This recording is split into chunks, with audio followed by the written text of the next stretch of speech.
So for example, their lack of acknowledgement of the oral tradition.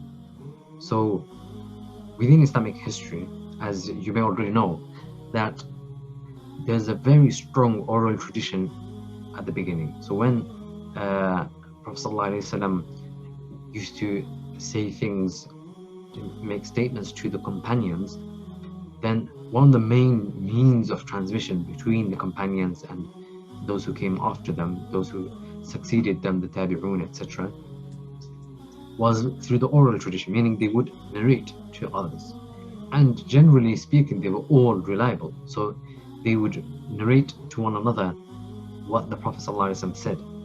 And there's actually instances, for example, where Umar radiallahu anhu, because he was busy during the lifetime of the Prophet ﷺ with work, etc., he was not able to attend all the gatherings of the Prophet ﷺ. So what he would do is he would take turns with another companion, with another Sahabi, and they would benefit off each other.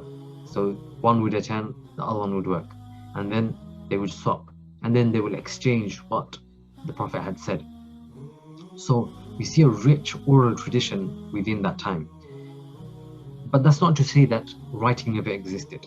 Yeah, writing did exist. So initially, the Prophet ﷺ told the Sahaba to basically write the Quran, and he prevented them from writing a hadith because he didn't want them to get it mixed up with the Quran. And remember, writing at that time wasn't pen and paper, and it wasn't as we have it today, you know, digitally. It was basically on parchments and, you know, skin of animals, etc. So it was easy to, you know, mix up the material. So there was an initial prohibition, but then afterwards we see many statements of the Prophet ﷺ instructing the Sahabas to write what he says. Yeah, so the written tradition does exist. Yeah, but what we have to acknowledge here is the importance of the oral tradition.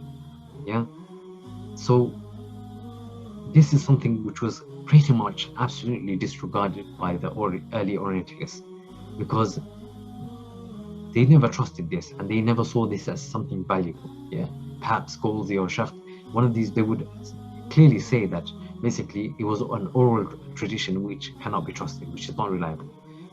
And this really totally disregards how Islamic scholars developed the whole field of critiquing oral tradition, which we'll mention afterwards.